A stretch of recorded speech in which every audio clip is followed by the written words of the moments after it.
Fallout 4 is back with a bang 9 years after its initial release, probably down to the success of the Fallout TV series, but Fallout 4 is a massive game and there is a lot to learn when you're diving back into it for the first time ever, or just diving back into it for the first time after a long break. Now, I played Fallout 4 back when it first came out and I completed it multiple times to see what the different endings were, and I've been getting stuck back into it yet again recently along with everyone else. Now, over the years and multiple playthroughs, there have been some really great tips that I've come across that I wish I had known earlier in the game.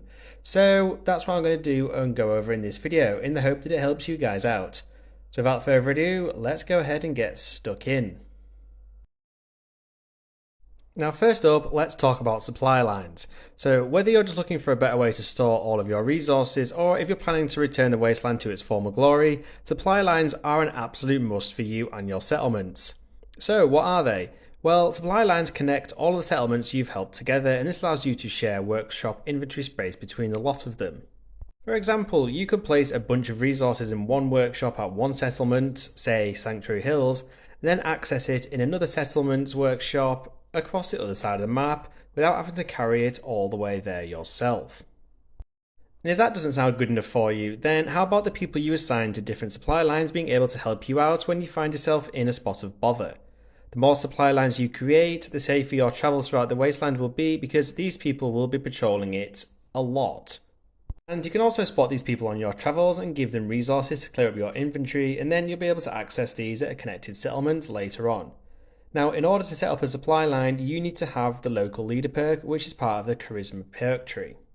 And once you have that, simply open up the workshop, highlight any random settler, and then click the supply line button. From there, you can choose which settlement you want them to supply, and voila, you are good to go. Keep doing this with many settlements and many settlers, and you'll be in control of the wasteland supply lines in no time at all. Crafting plays a very large part in Fallout 4, and you should definitely be upgrading your gear as you progress through the game. But one tip that is often overlooked is crafting vegetable starch. To be able to get this, you'll first need to stock up on food items, so things like mutfruit, corn and potatoes. These can all be found in a variety of locations across Commonwealth in places such as the Slog, Grey Garden and a whole bunch of others.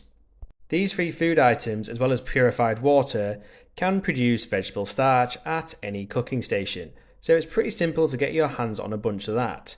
But why is vegetable starch important? Well, if you take that vegetable starch to a workshop, it can then be turned into adhesive, which is an absolutely essential component in crafting modifications for weapons, armor, and robots. I think all, or at least nearly all modifications for those three require adhesive, so it certainly helps to know exactly how easy it is to make it.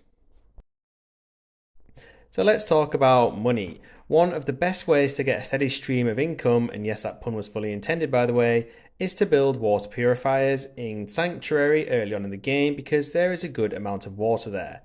Though it must be said, you don't have to use Sanctuary Hills, you can do this in other areas throughout the Commonwealth if you prefer. For example, some other good settlement locations for a water purifier farm could be Country Crossing, Finch Farm, Starlight Drive-In, or the Slog, or a bunch of others, so take your pick. But I'm getting sidetracked. The basic premise behind this tip, though, is if you place some water purifiers into the settlement's water source, it will then periodically deposit this water into your workshop, which you can then collect and then sell on for a lot of caps.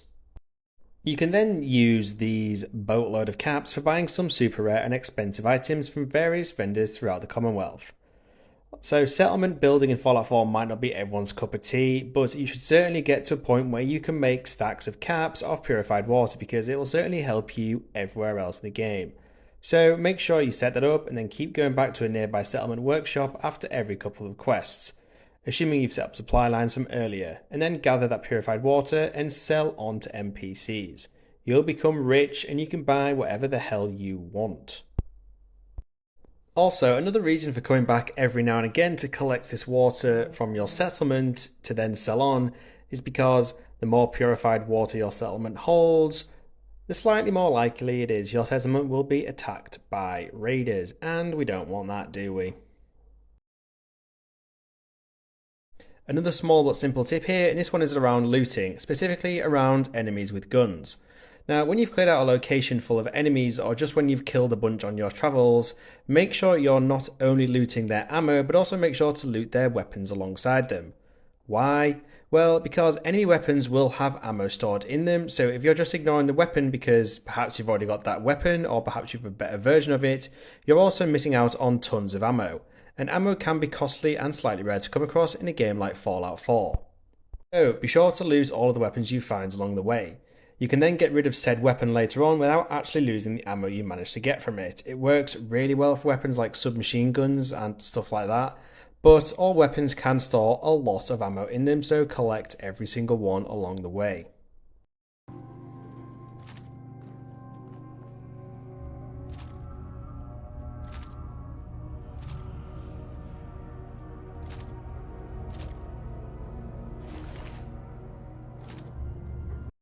So here's one I actually annoyingly only learned recently because I stumbled upon it on Reddit, but it's to do with hacking terminals. Basically, if you're struggling to figure out the answer, you can actually remove duds or fake answers and you can reset your tries back to the full amount, both of which make hacking these terminals far easier. Now, in order to do this, you want to look for various open and closed brackets in the middle of all the code on the screen, but you need to make sure there isn't currently a word placed in the middle of them, as they can't be selected when there is. You can, however, have other characters in the middle of them, so things like colons, question marks, exclamation marks, because these can be selected. It also doesn't matter what type of brackets they are, as long as there is an open and a closed one matching without a word in the middle, this method should work. I know I'm only demonstrating this on a novice hack, but it will definitely be useful for more difficult hacks the further you get through the game. Anyway, once you've found those open and closed brackets, you can select them, and then when you use them as your answer, they should either reset your tries or they will remove a dud word, thus making your hacking attempts better. As a final note for this one, if there is a word within two matching brackets and you remove it as a dud word using other matching brackets, the resulting brackets can then be selected for you to again either reset your tries or remove another dud word. Honestly, I cannot believe it took me so long to realise this was a damn feature, and I'm pretty sure there's in previous Fallout games as well. So annoyed. Now, we all know about the VAT system in Fallout 4 and just how useful it can be when you're in the middle of a sticky combat situation. But targeting enemy body parts is not its only useful feature. Now, let's say you're just wandering around the wasteland and you suspect you could be walking into an ambush or just general enemy territory. Now, if you tap the VATS button on your controller or keyboard and, assuming you have line of sight, it will pick up any nearby enemies you may not have noticed, or, perhaps more importantly, as they are much harder to spot, it will pick up things like landmines on the floor. The amount of times I've used this method to stop me from standing directly on top of a landmine over the years is just ridiculous. It's a really small, simple tip, but it can save your life multiple times over. This little tip is for players who are new to Bethesda games in general, and that is items will stay in their place so you can effectively make any container your home inventory. You can loot pretty much anything in Fallout 4, ranging from weapons and ammo to clothes to flat out, well, junk.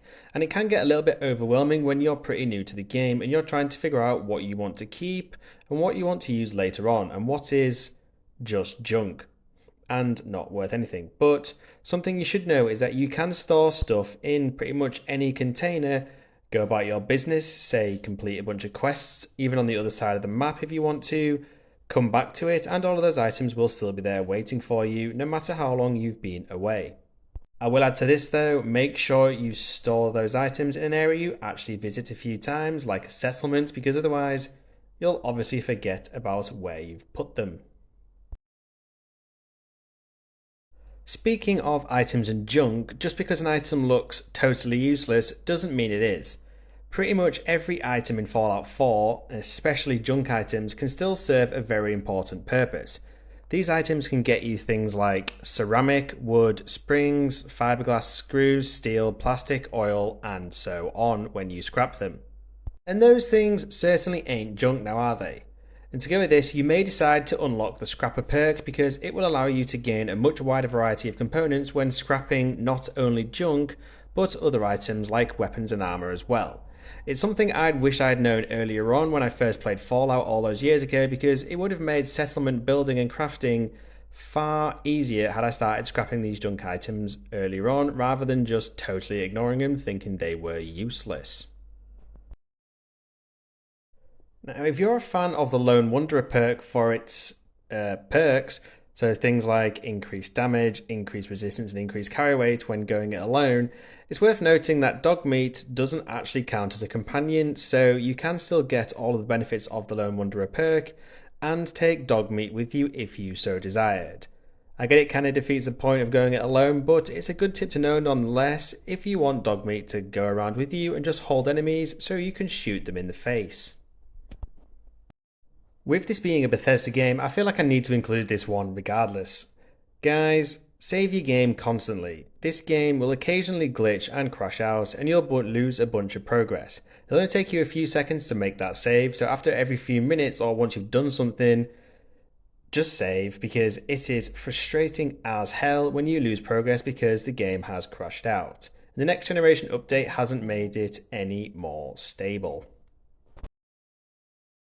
Now, I'm sure some of you are watching this video and thinking that I've probably missed a couple of useful tips that you may have wished you'd known earlier as well, and if that is the case, why don't you guys leave a comment below letting us know what that tip is. The more tips we can get in the comment section to help everyone out, the better. You've probably also noticed that I haven't included tips around specific perks that you should be unlocking in this video, and instead I've just mentioned a couple that can be useful in certain situations.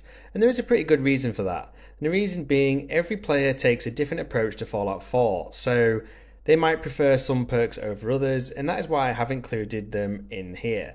I will be doing a video in the very near future going over the best perks for different playstyles, so if you think you'll be interested in that, please consider hitting that subscribe button. And well, there you have it folks, there are a handful of tips I wish I had known earlier when playing Fallout 4.